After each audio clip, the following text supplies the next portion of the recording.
अस्सलाम वालेकुम दोस्तों, की हाल चाल है। मैं थोड़ा मेज़बान मोहम्मद शाह। उम्मीद है कि सारे भरा जेडे खैरियत नाल होणगे। ते अज आए हैं लुडन मंडी ते चलते हैं मंडी, चल के देखते हैं कि की रेट शेट है, की सूरत हाल है। सब तो पहले तो वीडियो को लाइक करो, जिन्होंने भरावां ने हले तक चैनल को सबसक्राइब नहीं किया उन्होंने रिक्वेस्ट है कि चैनल को सबसक्राइब करो ताकि अपना प्यार वधे ते नाल जाएगा बेल आइकन उन्होंने भी नप्पो ताकि प्यार के विच मिठास वधदी रहे अपनी। तो चलते हैं मंडी, वीडियो देखनी है एंड तक, इंशाल्लाह फ्रैश रेट लाँगे। अच्छा सर, यह जड़ा है कट्टी कट्टा कट्टा भाई कट्टा मुल की कर रहे हैं? मुल तो मेरे 8000 रुपये का 8000 रुपया। पट्ठे छट्ठे खांदा है? पट्ठे खांदा है।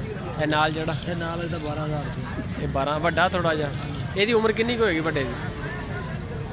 तकरीबन होना मैं 15-20 दिन 20 दिन। पट्ठे ठूंगे मारदा है? हाँ जी पट्ठे पुट्ठे। ਤੇ ਇਹ ਜਿਹੜਾ ये छोटा ਛੋਟਾ ਇਹਦਾ ਕੀ ਮੁੱਲ ਹੈ? ये तो 6000 6000। ਇਹ 100 ਅਗਲੇ ਦਾ ਉੱਪਰਲੇ ਦਾ 8000 8000। ਉਹ 100 ਅਗਲੇ ਦਾ 10000। ਅੱਛਾ, ਇਹ ਦੁੱਧ ਕਿੰਨਾ ਕੁ ਪੀ ਜਾਂਦੇ ਡੇਲੀ? ਤੁਸੀਂ ਇਹਨਾਂ ਨੂੰ ਦੁੱਧ ਵੀ ਪਿਆਉਂਦੇ ਹੋ? ਦੁੱਧ ਵੀ ਪਿਆਈ ਕਿੰਨਾ ਕੁ ਪੀ ਜਾਂਦੇ? 1 ਜਾਨਵਰ ਯਾਨੀ ਕਿ मैक्सिमम 1.5 किलो ਇਹਨਾਂ ਨੂੰ ਦੇ ਦਿਓ। 2 टाइम का नंबर शंबर है अपना? मोबाइल नंबर बोलो तो। 0300 51 253 नाम की अपना?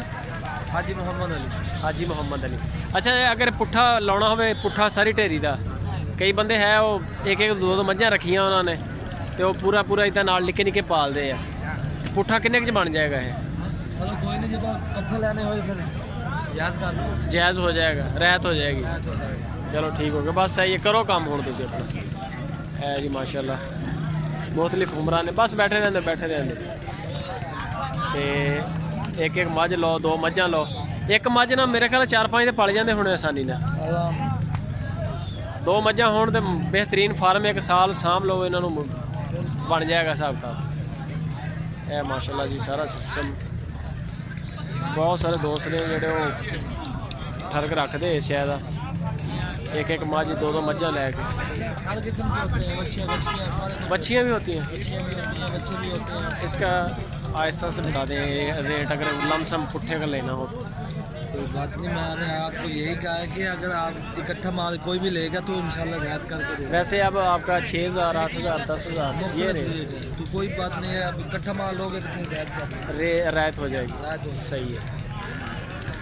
ये आ गया जी पूरे का फोटो माशाल्लाह। नंबर भी आ गया इस सब का। भाई मिठा है की रेट है?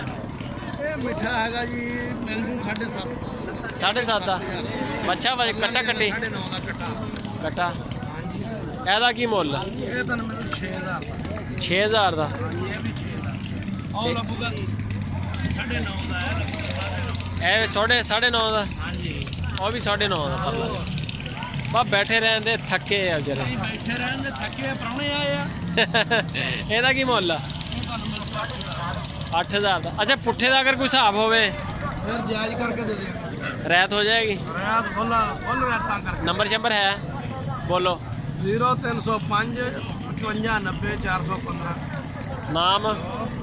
मिठा। मिठा बंदियां नाल भी मिठियां वाले रेट देने हैं। हाँ जी इंशाल्लाह, ये मिठा वाले रेट देने। ये आ गए जानवर सारे।